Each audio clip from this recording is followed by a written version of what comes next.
Today on OnlyFacts, we're diving into 5 of the most haunting stories from history that are almost too terrifying to believe. In November 1988, teenager Junko Furuta was abducted, raped, and murdered by a group of boys in Misato, Japan. In the first hours after being attacked and brutalized by Hiroshi Miyano, Furuta endured additional torture and was repeatedly violated by several of Miyano's friends. Miyano, Shinji Minato, Joe Ogura, and Yasushi Watanabe repeatedly sodomized and beat Furuta, later killing her, setting her on fire and putting her body into an oil drum. Furuta's remains were discovered in early 1989.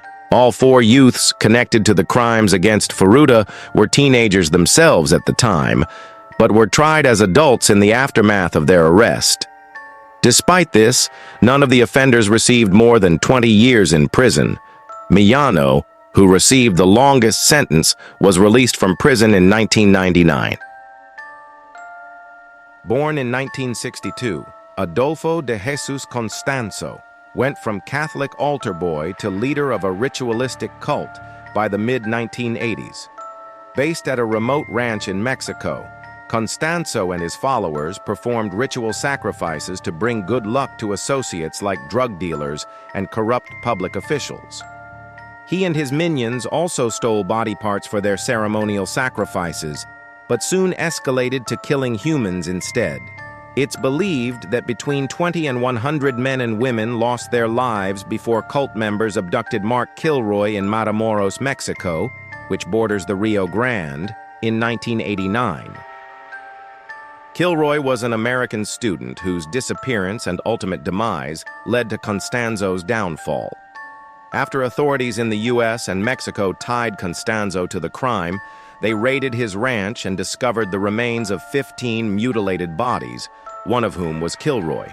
They also found drugs, what appeared to be a satanic temple, pornography, and a torture chamber. For his part, Constanzo passed in May 1989. He had one of his followers kill him to avoid having to face the police. The so-called Attack of the Dead Men refers to events that took place during the battle at Auschwitz Tower. On August 6, 1915, German forces hurled 2 poison gases, bromine and chlorine, at their Russian counterparts. Both gases irritate the respiratory system, and when mixed, they form a toxic acid. The Russian troops did not have protective gas masks and resorted to clothes to cover their faces. This did little to stop the men from coughing up blood as the grass turned black all around them. Russian soldiers did not immediately surrender, they would later in August, but rather embraced anger and fury as they headed toward their poisoners, the Germans. All the German forces saw were Russian men with acid-burned faces covered in blood charging at them.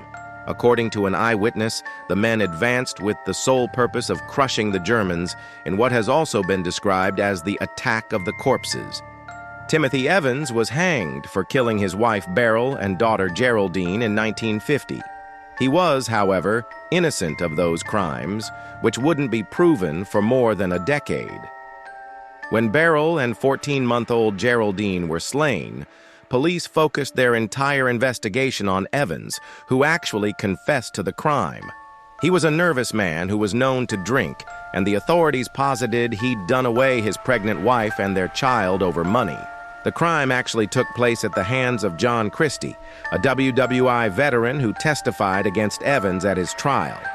This didn't come to light until 1966, when it was discovered that Christie was a serial killer.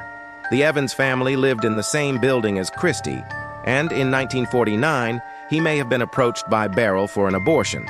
It's possible that after Beryl died during the procedure, Christie killed young Geraldine as well. After Evans's execution, Christie moved out of the building. Years later, the new tenant smelled the decaying remains of 3 additional women Christie had killed and hidden behind his kitchen cabinets. More bodies were found in the yard, including Christie's own wife. And finally, we have the imprisonment of Elizabeth Fritzl. When Joseph Fritzl asked his daughter Elizabeth to help him with a door to the cellar in their family home, she had no idea she was sealing her fate within its confines. At the time, Elizabeth was 18 years old, and for the next 24 years was held captive in that cellar by her father. At first, she was chained to metal posts. Her father reportedly removed the chain a few months later because, according to an indictment, it was hindering his sexual activity with his daughter.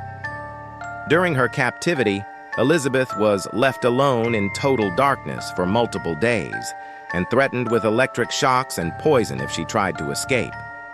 The same threats were made to the children once they began arriving. In 2008, it came to light that Fritzl committed incest and produced 7 children with his daughter. It was only after one of those children needed medical attention and was taken to the hospital that the horrors Elizabeth had faced were revealed. Fritzl was arrested and later pleaded guilty to rape, incest, and imprisonment. He was also accused of homicide after authorities learned one of the children he'd fathered by Elizabeth had died. Fritzl ultimately pleaded guilty to that charge too, commenting, "I don't know why I didn't help. I hope that he would pull through."